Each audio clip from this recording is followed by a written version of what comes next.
ओम शांति। आज बाबा के 10-5-21 के महावाक्य हैं। मुरली का टाइटल है मीठे बच्चे सदा इसी खुशी में रहो कि स्वयं भगवान हमें टीचर बनकर पढ़ाते हैं। हम उनसे राजयोग सीख रहे हैं, प्रजा योग नहीं। प्रश्न है, इस पढ़ाई की खूबी कौन सी है? तुम्हें कब तक पुरुषार्थ करना है? उत्तर, यह पढ़ाई जो बहुत समय से करते आ रहे हैं उनसे नए बच्चे तीखे चले जाते हैं। यह भी खूबी है जो 3 मास की तीखी बुद्धि वाले तीव्र पुरुषार्थी नए बच्चे पुरानों से भी आगे जा सकते हैं। तुम्हें पुरुषार्थ तब तक करना है जब तक पूरे पास न हो, कर्मातीत अवस्था न हो, सब हिसाब किताब छूट न जाए। ओम शांति। बच्चे कहाँ बैठे हैं? बेहद के बाप के स्कूल में। बहुत ही ऊंचा नशा होना चाहिए बच्चों को। किसके बच्चों को? बेहद के बाप के बच्चों को अथवा रूहानी बच्चों को। बाप रूहों को ही पढ़ाते हैं, गुजराती व मराठी को नहीं पढ़ाते हैं। वह तो नाम रूप हो गया। बाप पढ़ाते ही हैं रूहों को। तुम बच्चे भी समझते हो हमारा बेहद का बाप वही है जिसको भगवान कहते हैं। भगवानुवाच भी हैं जरूर, परंतु भगवान किसको कहा जाता है यह समझते नहीं हैं। कहते भी हैं शिव परमात्मा नमः। परमात्मा तो एक ही है, वह है ऊंचते ऊंच निराकार। तुमको कृष्ण भगवान नहीं पढ़ाते, न पढ़ाया था। तुम जानते हो हम आत्माओं का बाबा हमको पढ़ा रहे हैं। भगवान तो निराकार ही ठहरा। शिव के मंदिर में जाते हैं, उनकी पूजा भी करते हैं तो ज़रूर कोई चीज़ है। नाम रूप से न्यारी कोई चीज़ थोड़ी ही होती है। यह भी तुम अब समझते हो। सारी दुनिया में कोई भी नहीं जानते। तुम भी अभी जानने लग पड़े हो। बहुत समय से जानते आए हो। ऐसे भी नहीं कि बहुत समय से आने वालों से नए तीखे नहीं जा सकते हैं। यह भी खूबी है। 3 मास के नए बच्चे भी बहुत तीखे हो सकते हैं। कहते हैं बाबा इस आत्मा की बुद्धि बहुत तीखी है। नए जब सुनते हैं तो बड़े गदगद होते हैं। है तो सब गॉडली स्टूडेंट। निराकार बाप ज्ञान का सागर पढ़ा रहे हैं। भगवानुवाच भी गाया हुआ है, परंतु कब वह भूल गए हैं। अभी तुम बच्चे जानते हो ऐसे भी कोई होते हैं जिनका बाप टीचर होता है, परंतु वह सिर्फ एक ही सब्जेक्ट पढ़ाएंगे, दूसरे सब्जेक्ट के लिए दूसरा टीचर पढ़ाएंगे। यहाँ तो बाप सब बच्चों का टीचर हैं। यह वंडरफुल बात है। ढेर बच्चे हैं जिनको निश्चय है शिव बाबा हमको पढ़ाते हैं। श्री कृष्ण को बाबा कह नहीं सकते। कृष्ण को ऐसे टीचर गुरु भी नहीं समझते। यह तो प्रैक्टिकल पढ़ा रहे हैं। तुम भिन्न भिन्न प्रकार के स्टूडेंट्स बैठे हो। बाबा टीचर पढ़ाते हैं जब तक तुम पास हो जाओ। कर्मातीत अवस्था को पालो तब तक पुरुषार्थ करना है। कर्मों के हिसाब किताब से छूटना है। तुम्हें अंदर में बड़ी खुशी होनी चाहिए। बाबा हमको ऐसी दुनिया में ले जाते हैं और कोई ऐसे स्कूल होते नहीं जो बच्चे बैठे हों और समझे परमधाम निवासी बाबा आकर हमें पढ़ाएं। अभी तुम यहाँ बैठते हो तो समझते हो कि हमारा बेहद का बाबा हमको पढ़ाने के लिए आते हैं, तो अंदर में बड़ी खुशी होनी चाहिए। बाबा हमको राजयोग सिखा रहे हैं। यह प्रजा योग नहीं, यह है राजयोग। इस याद से ही बच्चों को खुशी का पारा चढ़ना चाहिए। कितना बड़ा इम्तहान है और तुम बैठे कितने साधारण हो। जैसे मुसलमान लोग बच्चों को दरी पर बैठ पढ़ाते हैं, तुम इस निश्चय से यहाँ आते हो। अब बाप के सम्मुख बैठे हो। बाबा भी कहते हैं मैं ज्ञान सागर हूँ। मैं कल्प कल्प आकर राजयोग सिखाता हूँ। कृष्ण के 84 जन्म कहो व ब्रह्मा के 84 जन्म कहो, बात तो एक ही है। ब्रह्मा सो श्री कृष्ण हैं, यह बुद्धि में अच्छी रीति धारण करना है। बाप के साथ बड़ा लव रहना चाहिए। हम आत्माएं उस बाप के बच्चे हैं। परमपिता परमात्मा आकर हमको पढ़ाते हैं। कृष्ण तो हो न सके, ऐसे थोड़े ही कृष्ण ने पढ़ाया होगा।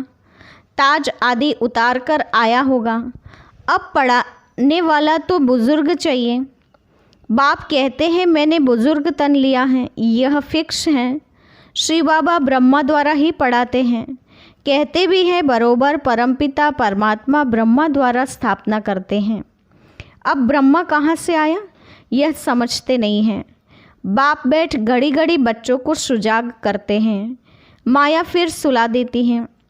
अब तुम सम्मुख बैठे हो, समझते हो कि मैं तुम्हारा रूहानी बाप हूँ। मुझे जानते हो ना। गाते भी हैं परमपिता परमात्मा ज्ञान के सागर हैं।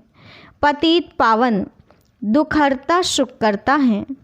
कृष्ण के लिए यह कभी नहीं कहेंगे। सबको इकट्ठा तो पढ़ा नहीं सकते। मधुबन में मुरली चलती हैं, वह फिर सब सेंटर्स पर जाती हैं। तुम अभी सम्मुख हो, जानते हो कल्प पहले भी बाबा ने ऐसे पढ़ाया था। यही समय था जो पास्ट हो गया, वह फिर अभी प्रेजेंट होना है। भक्ति मार्ग की बातें तो अब छोड़ देनी हैं।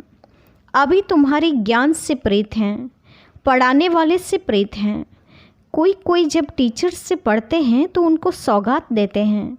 यह बाबा तो खुद ही सौगात देते हैं। यहाँ आकर साकार में बच्चों को देखते हैं।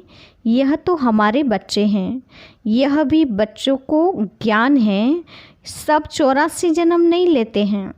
कोई का एक जन्म तो भी उसमें सुख दुख पास करेंगे। अभी तुम इन सब बातों को समझ गए हो। यह मनुष्य सृष्टि का सिजरा है। पहले नंबर में है ब्रह्मा सरस्वती आदिदेव आदिदेवी। पीछे फिर अनेक धर्म होते जाते हैं। वह है सर्व आत्माओं का बीज, बाकी सब हैं पत्ते। प्रजापिता ब्रह्मा सबका बाप है। इस समय प्रजापिता हाजिर हैं। यह बैठ शूद्र से कन्वर्ट कर ब्राह्मण बनाते हैं। ऐसे कोई कर न सके। बाप ही तुमको शूद्र से ब्राह्मण बनाए फिर देवता बनाने के लिए पढ़ा रहे हैं। यह है ही सहज राजयोग की पढ़ाई। राजा जनक ने भी सेकंड में जीवन मुक्ति को पाया, अर्थात स्वर्गवासी बन गया। मनुष्य गाते तो रहते हैं परंतु फिर भी समझा नहीं सकते।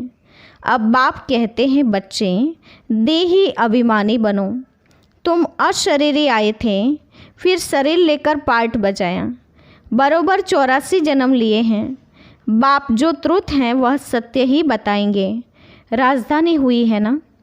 राजयोग एक थोड़ी ही सीखेंगे। तुम सब अभी कांटों से फूल बन रहे हो। कांटा और फूल किसको कहते हैं यह भी अब तुम समझ रहे हो।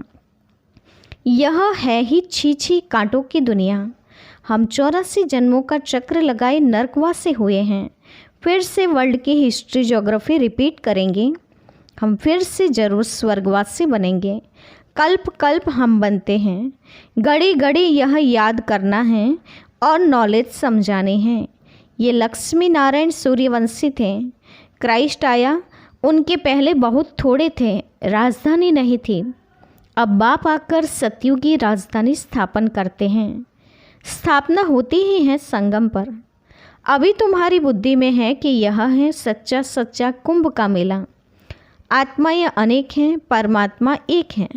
परमात्मा बाप बच्चों के पास आते हैं पावन बनाने। इसको ही संगम युग का कुंभ का मेला कहा जाता है। अभी तुमको ज्ञान का तीसरा नेत्र मिला है। बाप आकर स्वर्गवासी बनाते हैं, फिर नरक पुरानी दुनिया का विनाश जरूर होना चाहिए। कल्प कल्प विनाश होता ही है। नई सो पुरानी, पुरानी सो नई होती हैं। यह तो जरूर होगा। नई को स्वर्ग, पुरानी को नरक कहा जाता है। अभी तो कितनी मनुष्यों की वृद्धि होती जाती है।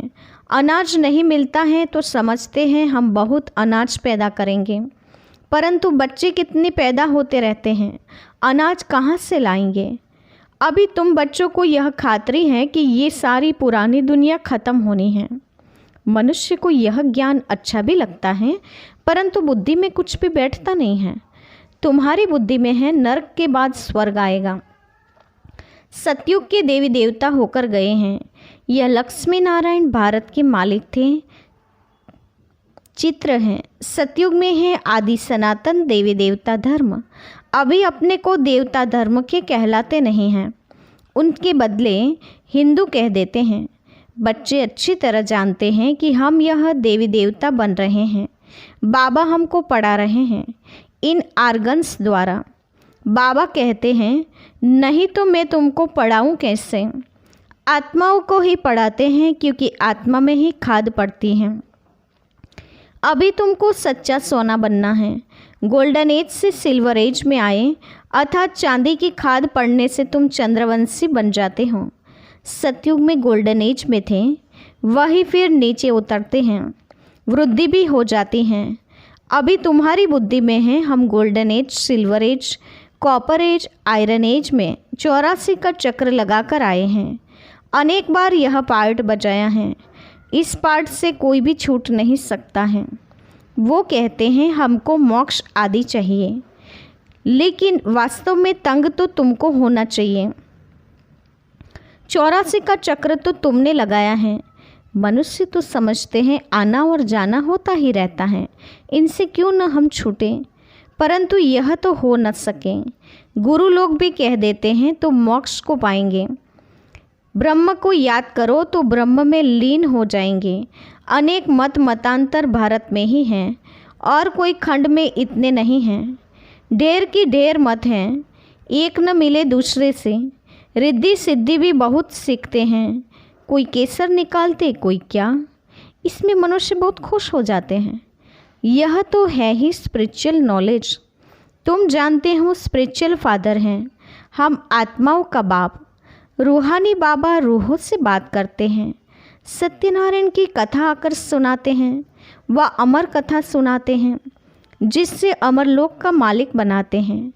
नर से नारायण बनाते हैं, फिर कौड़ी मिसल बन पड़ते हैं। अभी तुमको हीरे जैसा अनमोल जन्म मिला है, फिर कौड़ियों पिछाड़ी क्यों गवाते हो। यह दुनिया ही बाकी कितने वर्ष होगी, कितने लड़ाई झगड़े होते रहते हैं, सब खत्म हो जाएंगे। मौत सामने खड़ा है, फिर इतने लाख करोड़ कौन बैठ खाएंगे। क्यों नहीं इनको सफल करना चाहिए। यह रूहानी कॉलेज खोलने से मनुष्य एवर हेल्दी, वेल्दी, हैप्पी बन जाते हैं। सो भी यह कंबाइंड है, हॉस्पिटल और यूनिवर्सिटी। हेल्थ, वेल्थ, हैप्पीनेस तो है ही, बरोबर योग से आयु भी बड़ी मिलती है। कितने तुम हेल्दी बनते हो, फिर कारून का खजाना भी मिलता है। अल्लाह अवलिदिन का नाटक दिखाते हैं ना। तुम जानते हो अल्लाह का आदि सनातन देवी देवता धर्म स्थापन करते हैं, उसमें बहुत सुख है, नाम ही है स्वर्ग। तुम शांति धाम के रहवासी थे, फिर तुम पहले पहले सुखधाम में आए, फिर 84 जन्म लेते नीचे गिरते आए हो। कल्प कल्प हम तुम बच्चों को ऐसे बैठ समझाते हैं। तुम अपने जन्मों को नहीं जानते हो, मैं तुमको बताता हूँ। तुमने 84 जन्म लिए हैं, यह चोला पतीत है। आत्मा ही तमोप्रधान हो गई हैं। बाबा राइट कहते हैं, बाबा कभी रॉन्ग कहेंगे नहीं, वह है ही ट्रुथ। सतयुग है ही वाइसलेस वर्ल्ड, राइटियस दुनिया। फिर रावण अनराइटियस बनाते हैं, यह है ही झूठ खंड। गाते भी हैं झूठी माया, झूठी काया, झूठा सब संसार। कौन सा संसार? यह सारा पुराना संसार झूठा है। सतयुग में सच्चा संसार था। दुनिया एक ही है, दो दुनिया नहीं है। नई दुनिया से फिर पुरानी होती है। नए मकान पुराने मकान में फ़र्क तो होता है। नया बनकर तैयार होता है तो समझते हैं नए में बैठेंगे। यहाँ भी बच्चों के लिए नया मकान बनाते हैं। बहुत बच्चे होते जाएंगे। तुम बच्चों को बहुत खुशी होनी चाहिए। बाप कहते हैं मुझ ज्ञान सागर के बच्चे सब काम चिता पर बैठ बेचारे एकदम जल गए हैं। अब फिर उनको ज्ञान चिता पर बिठाते हैं। ज्ञान चिता पर बिठाए स्वर्ग का मालिक बनाते हैं। काम चिता पर बैठने से बिल्कुल ही काले बन गए हैं। कृष्ण को श्याम सुंदर नाम दिया है, परंतु अर्थ कोई समझ नहीं सकते। अब तुम क्या से क्या बनते हो। बाप कौड़ी से हीरे मिसल बनाते हैं तो फिर कितना अटेंशन देना चाहिए। बाप को याद करना चाहिए, याद से ही तुम स्वर्ग के मालिक बनेंगे। अच्छा, मीठे मीठे सिकिलते बच्चों के प्रति माता पिता बाप दादा का याद प्यार और गुड मॉर्निंग। रूहानी बाप की रूहानी बच्चों को नमस्ते। हम रूहानी बच्चों के रूहानी माता पिता बाप दादा को याद प्यार और नमस्ते। हम बच्चों की ओर से भी बाप दादा को याद प्यार और नमस्ते। पूरी मूल्य का धारणा युक्त मुख्य सार। पहले पॉइंट, इस हीरे तुल्य अनमोल जीवन को कौड़ियों के पीछे नहीं गंवाना है। मौत सामने खड़ा है, इसलिए अपना सब कुछ रूहानी सेवा में सफल करना है। दूसरा, पढ़ाई और पढ़ाने वाले से सच्ची प्रीत रखनी है। भगवान हमको पढ़ाने आते हैं, इस खुशी में रहना चाहिए। वरदान है, अधिकारीपन की स्मृति द्वारा सर्व शक्तियों का अनुभव करने वाले प्राप्ति स्वरूप भव। अधिकारीपन की स्मृति द्वारा सर्व शक्तियों का अनुभव करने वाले प्राप्ति स्वरूप भव। विस्तार है, यदि बुद्धि का संबंध सदा एक बाप से लगा हुआ रहे तो सर्व शक्तियों का वर्षा अधिकार के रूप में प्राप्त होता है। जो अधिकारी समझकर हर कर्म करते हैं उन्हें कहने व संकल्प में भी मांगने की आवश्यकता नहीं रहती। यह अधिकारीपन की स्मृति ही सर्व शक्तियों के प्राप्ति का अनुभव कराती हैं। तो नशा रहे कि सर्व शक्तियाँ हमारा जन्मसिद्ध अधिकार हैं। अधिकारी बन कर के चलो तो अधीनता समाप्त हो जाएगी। स्लोगन है, स्वयं के साथ साथ प्रकृति को भी पावन बनाना है तो संपूर्ण लगाव मुक्त बनो। स्वयं के साथ साथ प्रकृति को भी पावन बनाना है तो संपूर्ण लगाव मुक्त बनो। आज के मुख्य पॉइंट से आज विशेष बाबा ने हम बच्चों को बताया है कि तुमको अंदर में बहुत खुशी रहनी चाहिए कि स्वयं भगवान हमारा टीचर बनकर हमको पढ़ा रहे हैं और राजयोग सिखा रहे हैं। ये कोई प्रजा योग नहीं है, राजयोग है। और राजयोग के द्वारा यानी कि बाप की याद से ही हम बच्चों को खुशी का पारा भी चढ़ता है। बाबा टीचर बनकर पढ़ाते हैं तो हम बच्चों को पास भी होना चाहिए। कर्मातीत अवस्था को पाने का पुरुषार्थ करना चाहिए। कर्मों का जो हिसाब किताब बना है उनसे छूटना चाहिए। हमें इस बात की भी खुशी होनी चाहिए कि बाबा हमको ऐसी दुनिया में ले जाते हैं और कोई ऐसे स्कूल होते नहीं जो बच्चे बैठे हों और समझे कि परमधाम निवासी बाबा हमको आकर पढ़ाते हैं। तो बेहद का बाप पढ़ाने वाला है जो स्वयं निराकार हैं, रूहानी हैं। इस बात का नशा और खुशी होनी चाहिए। साथ ही बाबा ने बताया है कि तुम्हारी बुद्धि में होना चाहिए कि हम गोल्डन, सिल्वर, कॉपर, आयरन में 84 का चक्र लगाकर आए हैं। अनेक बार पार्ट बजाया है, इस पार्ट से हम छूट नहीं सकते हैं। मोक्ष चाहिए, लेकिन वास्तव में तंग तो तुम्हें होना चाहिए क्योंकि 84 का चक्र तो तुम लगाते हो। मनुष्य तो यही समझते हैं आना और जाना होता ही रहता है, इनसे क्यों ना हम छूट जाएं। तो वास्तव में बाबा ने कहा कि तुम्हारे पार्ट से कभी तंग नहीं होना चाहिए। साथ ही बाबा ने कहा, ढेर मत दुनिया में फैल चुकी हैं। रिद्धि सिद्धि वाले बहुत सीखते हैं, कोई क्या दिखा देते हैं, कोई क्या, तो मनुष्य उनसे बहुत खुश हो जाते हैं। लेकिन यह तो स्पिरिचुअल नॉलेज है जो स्पिरिचुअल फादर, आत्माओं का बाप आकर हमें सिखाते हैं। यही सत्यनारायण की कथा सुनाते हैं व अमर कथा सुना रहे हैं, अमर लोक का मालिक बनाने के लिए, नर से नारायण बनाने के लिए। तो भगवान अभी हीरे मिसल बनाने आए हैं, तो हमें कौड़ियों के पीछे क्यों भागना चाहिए। साथ ही बाबा ने कहा, ये हॉस्पिटल कम यूनिवर्सिटी है, हेल्थ, वेल्थ, हैप्पीनेस तुम प्राप्त कर सकते हो। तो ये स्कूल का, यूनिवर्सिटी का या हॉस्पिटल का हमें नशा या खुशी होनी चाहिए। साथ ही साथ बाबा ने हम बच्चों को याद दिलाया है कि झूठी माया और झूठी काया है, झूठा संसार है। कौन सा संसार? तो ये पुराना संसार झूठा है। जो बाबा ने कहा, बाप अभी इस पुराने संसार को नया बनाने आए हैं, इसके लिए हमें ज्ञान चिता पर बिठाते हैं। तो हमें काम चिता से छोड़कर ज्ञान चिता पर बिठाते हैं, स्वर्ग के मालिक बनाते हैं। इसीलिए कृष्ण को श्याम सुंदर नाम दिया है। अभी बाप हमें कौड़ी से हीरे मिसल बनाते हैं, तो इस बात पर हमें अटेंशन होना चाहिए, बाप की याद में रहना चाहिए, क्योंकि याद से ही हम स्वर्ग के मालिक बनेंगे। अधिकारीपन की स्मृति से ही शक्तियों का अनुभव करते प्राप्ति स्वरूप का अनुभवी बनना है, और स्वयं के साथ साथ प्रकृति को भी पावन बनाना है और संपूर्ण लगाव मुक्त बनना है। ओम शांति।